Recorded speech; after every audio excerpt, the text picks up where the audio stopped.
సూలూరుపేటలో corona కేసులు రోజురోజుకు పెరిగిపోయి ప్రజలను భయభ్రాంతులకు గురిచేస్తున్న నేపథ్యంలో special officer DFO Himashailaja, Sullurpeta CI Venkateswara Reddy పట్టణంలోని సాయినగర్, గణపతి నగర్ తదితర ప్రాంతాలలో పర్యటించి రెడ్ జోన్ కంటోన్మెంట్ ఏరియాల్లోని ప్రజలకు కరోనా టెస్టులు చేయించడం జరుగుతూ ఉంది.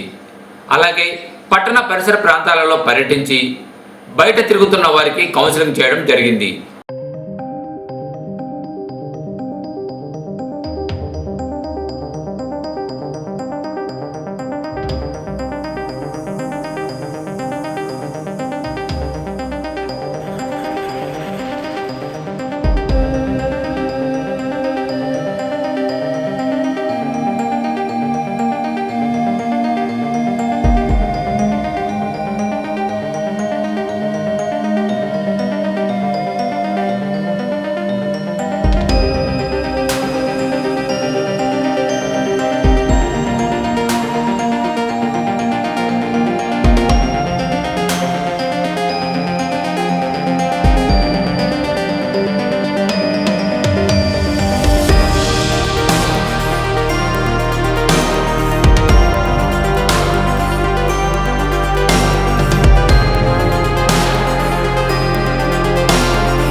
సూలూరుపేట మండలంకి సంబంధించి అన్నీ కూడా ఎక్కువ వనంతోపు, సాయినగరు ఆ ఏరియాస్లోని వట్రపాలెం కొన్ని అట్లా ఆ ఏరియాస్లోనే ఎక్కువ నమోదు అవడం జరిగింది.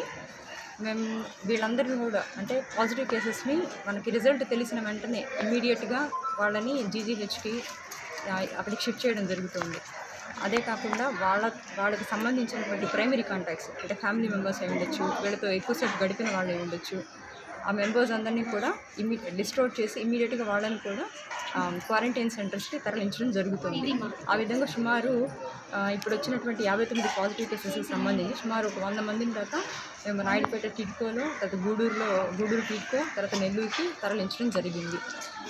దీంతోపాటు ఎక్కువ ఈ ఏరియాస్లో ఎక్కువ వస్తున్నాయి కాబట్టి వనంతోపు కానీ సాయినగర్ చుట్టుపక్కల ప్లేసెస్ ఎక్కువ వస్తున్నాయి కాబట్టి టీమ్స్ని కూడా ప్రతిరోజు 2 టీమ్స్, ఒక్కొక్క రోజు 3 టీమ్స్ డాక్టర్స్ వచ్చి వాళ్ళని అదే సెంటర్స్లో అంటే వాళ్ళని మళ్ళీ వేరే దగ్గరికి ట్రాన్స్పోర్ట్ చేయకుండా అదే సెంటర్స్లో వాళ్ళకి స్వాబ్స్ అవన్నీ కలెక్ట్ చేసి వాళ్ళకి టెస్టులు చేయడం జరుగుతుంది. దీని ద్వారా ఏంటంటే మనకి ఇంకా కూడా ఎక్కువ కేసెస్ ఏమన్నా ఉన్నాయా అని తెలుసుకునేదానికి అనమాట టెస్టుల ద్వారా కన్ఫర్మేషన్ కోసం చేస్తున్నాము. దాంతోపాటు ఈ ఏరియాస్ అన్నింటిని కూడా కంటైన్మెంట్ జోన్స్ అన్నింటినీ కూడా స్ట్రిక్ట్గా ఎవరు రాకుండా బయట వాళ్ళు పోలీసుల సహకారంతో వాళ్ళందరినీ స్ట్రిక్ట్గా మేము బయట ఎవరిని కూడా ఇక్కడ మూవ్మెంట్ లేకుండా రెస్ట్రిక్ట్ చేస్తున్నాము. అదేవిధంగా ప్రతిరోజు ఉదయాన్నే పొద్దున్నే టౌన్ వేస్తున్నాము ఏరియాస్ ఎవరు రాకూడదు అని. ప్రజలకు అవసరమైనటువంటి నిత్యావసరాలు డోర్ డెలివరీ సిస్టమ్ ద్వారా వాటిని కూడా అందజేయడం జరుగుతుంది.